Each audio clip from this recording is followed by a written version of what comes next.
जय हिंद साथियों, good evening, नमस्कार। मैं सुशील सर, आप सभी का हमारे YouTube channel Nishant GS research centre में स्वागत है। प्यारे बच्चों, हम लोग एनसीईआरटी क्लास 10th मैथमेटिक्स यहाँ पे कवर कर रहे हैं और एक्सरसाइज 1A अभी मैं चला रहा हूँ और इसमें जो है हमारा आज का ये 5वां लेक्चर है। तो आइए हम लोग शुरू करते हैं। तो प्रश्न संख्या 8 को मैं लेता हूँ। इसके पहले मैंने सभी प्रश्नों को पढ़ा दिया है। अगर जो लोग नहीं देखे हैं, जो लोग नए हैं हमारे यूट्यूब चैनल पे, वो लोग जा कर के वहाँ पे देख सकते हैं। तो ये बोल रहा है कि किसी परेड में 616 सदस्यों वाली एक सेना की टुकड़ी को 32 सदस्यों वाले एक आर्मी बैंड के पीछे मार्च करना है। दोनों समूहों को समान संख्या वाले स्तंभों में मार्च करना है। उन स्तंभों की अधिकतम संख्या क्या है जिसमें वे मार्च कर सकते हैं। तो चलिए हम लोग देख लेते हैं इसमें क्या क्या दिया है। इसमें दिया है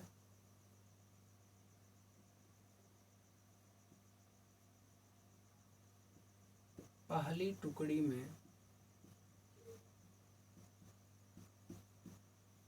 जवानों की संख्या। इसमें पहली टुकड़ी में जवानों की संख्या 616 है, एक गिवन है। दूसरी टुकड़ी में जवानों की संख्या 32 है।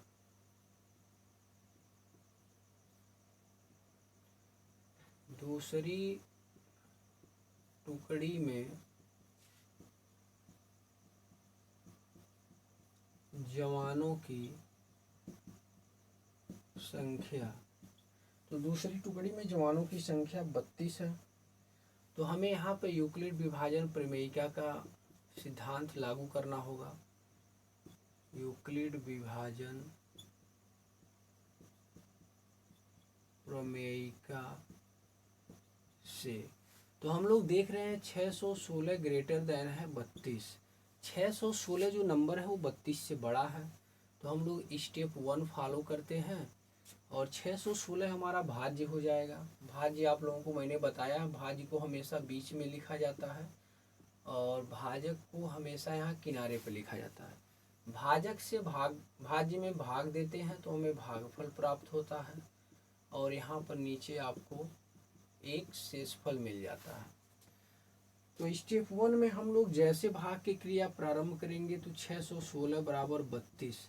अब हम लोग 32 से काटने का प्रयास करते हैं तो 19 बार में ये जाएगा और 8 शेष आपका बच जाएगा।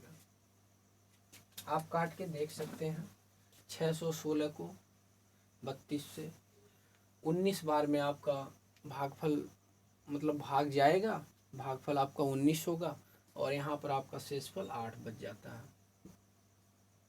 स्टेप सेकंड की बात करते हैं तो 32 यहाँ पर आ जाएगा, इसका स्थान ले लेगा और इसका स्थान 8 ले लेगा। 8 चौका 32 हो जाता है, यहाँ पर शून्य आ गया। तो जब भी आपको शेषफल शून्य आ जाए तो जो भाजक के स्थान पे होता है वही हमारा क्या हो जाता है, मौसव हो जाता है। तो हमारा इस प्रश्न का जो सही आंसर है वो कितना है, 8 है।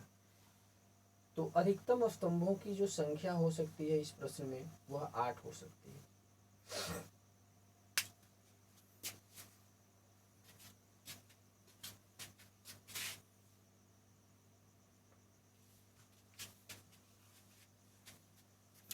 अगला जो प्रश्न है, प्रश्न संख्या 9, IMP प्रश्न है, एग्जाम में आने की प्रबल संभावना है।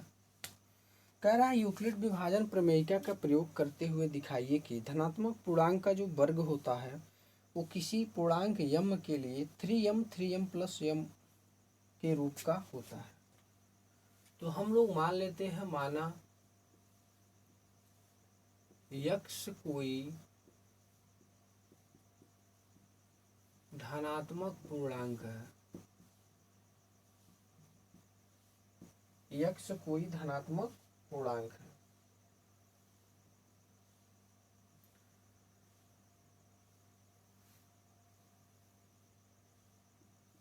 तो हम इसे मतलब यक्ष को 3q प्लस 1 के रूप में लिख सकते हैं। 3q कामा 3q प्लस 1 के रूप में लिख सकते हैं। देखिए हमें जो है प्रश्न क्या बोला है, एक बार फिर से देख लीजिए। जो धनात्मक पूर्णांक का वर्ग है वह पूर्णांक यम के लिए बोल रहा है 3m प्लस 1 के रूप में लिखने के लिए। तो आप जो है कुछ मान लीजिए q के फॉर्म में मान लीजिए। अगर आपने x को धनात्मक पूर्णांक ले लिया है तो इसे आप 3q और 3q प्लस 1 के रूप में लिख सकते हैं। तो अगर मैं x का मान 3q ले रहा हूँ तो दोनों तरफ वर्ग करूँगा तो x का वर्ग बराबर 3q का वर्ग यानी 9q स्क्वायर हो जाएगा। हमें 3m और 3m प्लस 1 के रूप में लिखना है। तो अगर मैं इसमें से 3 कॉमन कर लूँ तो 3q स्क्वायर हो जाएगा। और मैं मान लेता हूँ यहीं पे कि जो 3q स्क्वायर है वह m है। तो आप देख सकते हैं यह 3m के रूप जैसा बन गया। तो अगर x कोई धनात्मक पूर्णांक है तो आप सबसे पहला काम कीजिए कि 3q और 3q प्लस 1 के रूप में मान लीजिए। तो x को जब 3q के बराबर आपने बोल दिया तो उसका आप वर्ग कर लीजिए, अपने आप 3m के रूप का बन जाता है। इसी प्रकार से यदि x बराबर 3q प्लस 1 लिया जाए तो दोनों तरफ वर्ग कर दीजिए, क्योंकि धनात्मक पूर्णांक का हमें वर्ग चाहिए। तो x का स्क्वायर बराबर 3q प्लस 1 का स्क्वायर। जैसे स्क्वायर करेंगे तो देखिए 3q का स्क्वायर प्लस 1 का स्क्वायर प्लस 2 गुणे 3q गुणे 1 कुछ ऐसे बनेगा। और आगे सॉल्व करते हैं तो 9q square plus 1 plus 6q आ जाएगा। अब देखिए 9q स्क्वायर प्लस 6q को एक पास लिख लीजिए और 1 को बाहर। मैंने 1 को क्यों अलग किया, क्योंकि हमें 3m प्लस 1 के रूप में लिखना है। मैंने 3m के रूप में तो यहाँ पे आपका लिख दिया है। अगला जो स्टेप बनाना है हमें 3m प्लस 1। तो यहाँ इसमें और इसमें 3 हम लोग कॉमन कर लेते हैं तो 3q square plus 2q plus में 1। अब अगर हम यहीं पर इम्प्लाई दैट्स कर दूँ, मान लूँ कि 3q square plus 2q small m, तो हमारा जो प्रश्न बनेगा वो 3m प्लस 1 हो जाएगा। तो किसी धनात्मक पूर्णांक x का जो वर्ग होता है वो 3m और 3m प्लस 1 के रूप में हो सकता है।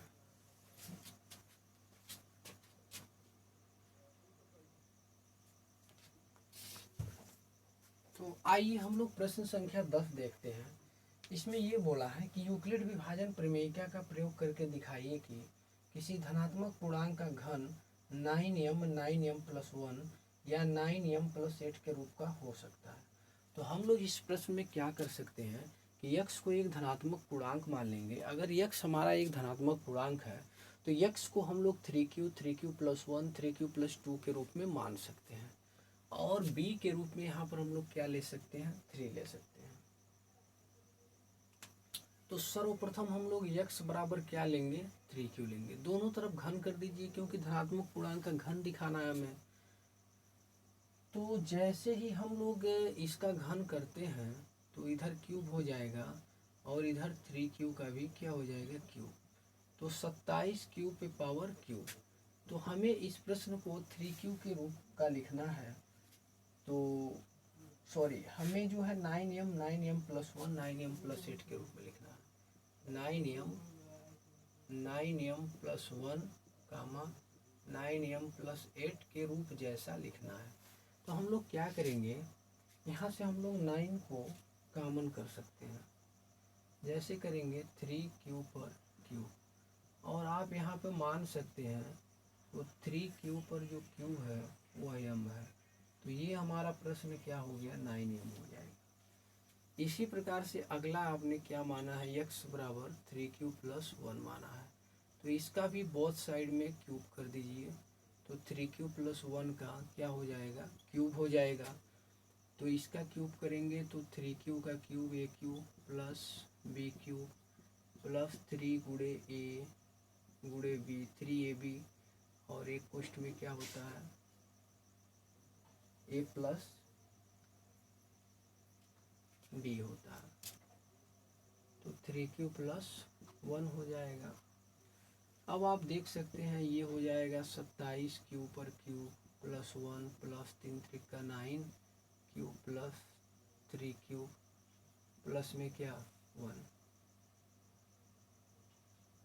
गुणा साइन होता है।